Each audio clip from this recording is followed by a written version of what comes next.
Thank you very much for coming to my channel and welcome. I am a licensed clinical psychologist, professor, scientist, and today I am going to talk about this messaging regarding the right or wrong way to be Black. So please tune in.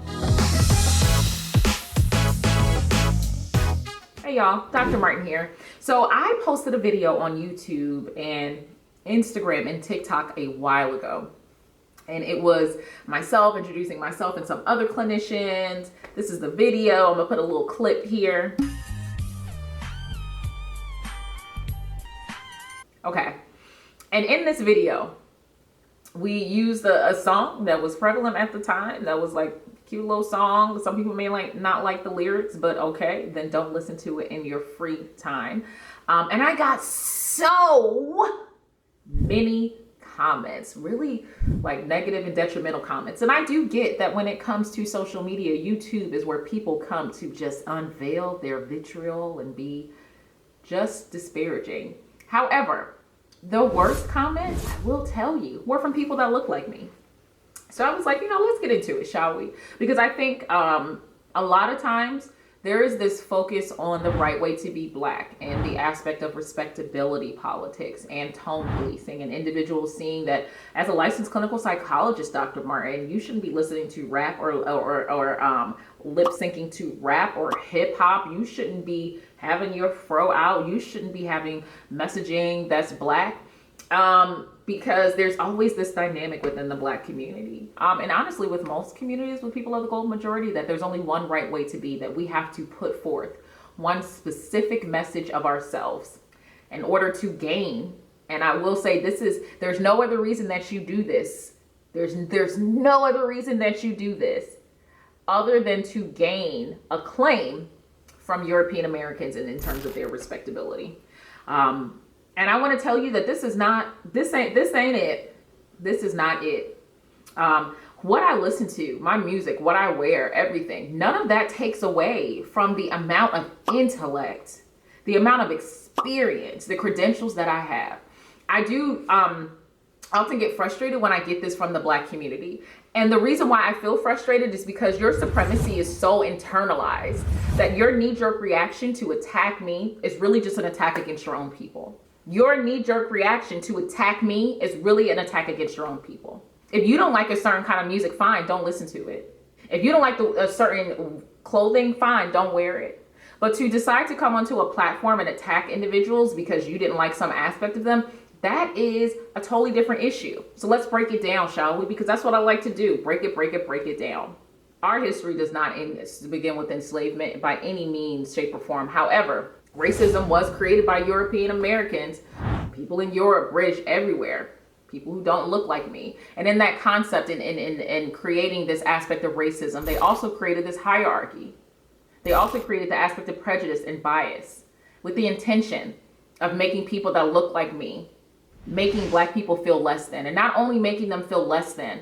The reason why individuals felt the need to make us feel less than, the reason why individuals felt the need to put out all of this information about our lack of intellect, the reason why people felt the need to do this, to dehumanize us, was to justify the treatment against us. Because how could you justify treating another human being the way that you treated Black people and enslaved Africans? You can't justify that. So the only way, in addition to the laws that were put in place to continue the aspect of slavery and racism and Jim Crow, the only way to justify that is to dehumanize Black people, is to adultify Black people. And the one way that certain people combated that, the one way that Black people attempted to combat that, was to go to the exact opposite. Because Black people understood that in order to make it a certain place, certain Black people, in order to make it a certain place, they felt that you had to appeal to the white gaze, G-A-Z-E. Because every single time I say white gaze, all I hear is white gaze, G-A-Y-S. And that's not what I'm talking about. I'm talking about G-A-Z-E.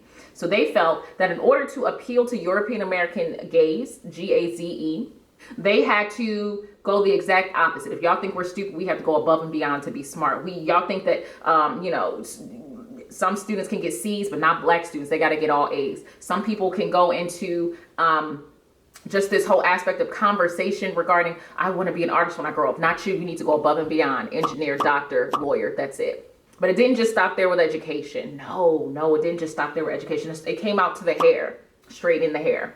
Because the reason why you straighten your hair back then, the reason why individuals would straighten their hair, because according to European standards, anything that was closest to what looked like them when it came to skin complexion and hair texture would make it so that you would go farther. So if your hair wasn't straight, if your hair wasn't according to the European American norm, then you weren't professional. So we adjusted our hair. Then it came to the code switching, which actually isn't code switching most of the time, it's masking. And if you want me to do a specific video on that, please comment below. But then it came to the way that we talked. It came to the way that we laughed. It came to the clothes that we wore. And you began to internalize this form of white supremacy, which is the whole aspect of individualism. There's only one right way, and it's the European American way. So that becomes embedded in you, and it goes down from generation to generation to the point where you see something that does not align with that norm. You attack it because you attack it within yourself every single day. So then you decide to attack it within me.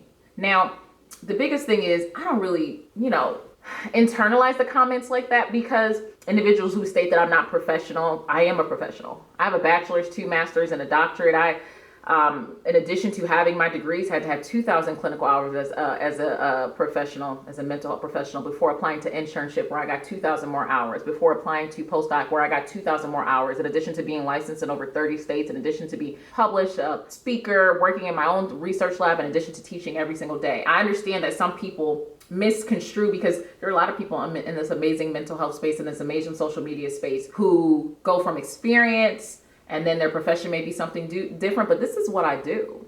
I have my own private practice where I see patients. I have my own university that I work at where I teach. I have my own bookings and speaking engagements, and I have my own research and publications regarding my work. So there's no way that you can contest who I am when it comes professionally. What you're contesting is what you see as me putting a bad face on the Black community. And I'm here to tell you, I do not represent every single person in the Black community. I represent me. I represent me. And I don't feel the need to code switch or mask who I am, because to do that makes it seem as though there's something wrong with my authentic self, that I need to sublimate my identity to appeal to other people. And I'm going to tell you, I appeal to the people that want to be appealed to, because there's nothing that you can hear from what I say. There's nothing that you can look at from what I teach. There's nothing that you can read from what I publish that doesn't let you know that I am one of the most educated people in the room most of the time. And that doesn't stop with me listening to hip hop or braids. That doesn't get increased if I decide to have a bust down or straight hair. It doesn't. And I think that more people need to appeal to the fact and understand the fact that, like, that internalized hate is sad, but there's a way to address it. You can approach it within yourself. Comments like, I'm going to get let me move into a different state so I don't go anywhere where you're licensed. I'm licensed in 30 states. Let's move out the country then. Talking about, how dare you listen to this music? Why? Music is music. It's representation of the time. And this is where I always feel like, we lose sight of, like, the whole aspect of life and humanity. People will talk about being their ancestors' wildest dreams. I am my ancestors' wildest dreams. And a lot of times they'll talk about that acclaim in terms of career aspects, being a doctor, being a lawyer, being a CEO. Don't you think our ancestors dreamed about being themselves? Don't you think our ancestors dreamed about rest? Don't you think our ancestors dreamed about being able to sit down and be themselves instead of shucking jiving? Don't you think they dreamed about that as well? If I like hip hop, I like it. If you don't like it, don't listen to it. But it's also really interesting because it's always according to what you think is the most appealing. I have to represent every single person in the room. As a Black person, as a Black psychologist, I need to represent every single Black psychologist in the room. And I don't do that. I represent me. You can't ever doubt that my intention is what's best for mental health and then the Black community overall. There's no way you can watch my videos and doubt my insight and intellect. There's no way you can watch my videos and think that my education isn't sound in there. What you were questioning is me. And I want to also share, being a psychologist is what I do. It's not who I am. Being a professor is what I do. It's not who I am. Being a scientist is what I do. It's not who I am. And I am allowed to have humanity.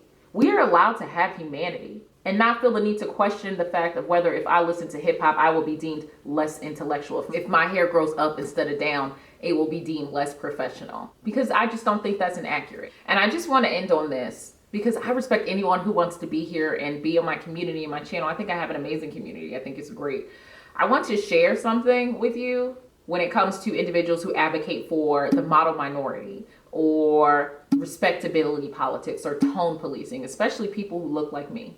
Overall, time and time again, please understand that I cannot drop my weapon. You cannot drop your weapon when your skin is what is feared. So why not behave in the way that is most genuine to you and authentic? Because the aspect of masking versus code switching, because what you're doing is not code switching the majority of the time. What you're doing is masking, creating entirely new avatars and personas just to engage in an environment that didn't want you to be there in the first place. That's exhausting. It leads to incredible rates of burnout and racism-related stress and mental health difficulties. It's not worth it. It's not. So if you made it to the end of this video, thank you so much for being here. If you decide to stay on this channel, thank you so much. I hope to do great things when it comes to mental health and Black mental health, in addition to all the things that I currently do. However, I did think that this message was necessary because I'm still getting negative comments on the video, and I just see it as atrocities against yourself. That's it. Like, comment, share, subscribe if you want to see more of my day-to-day. Follow my TikTok and my Instagram at Raquel Martin PhD, and I hope you have the day that you deserve. So if you are an amazing person, I hope you get that day. And if you're not, I hope you get that day. Be kind to yourself.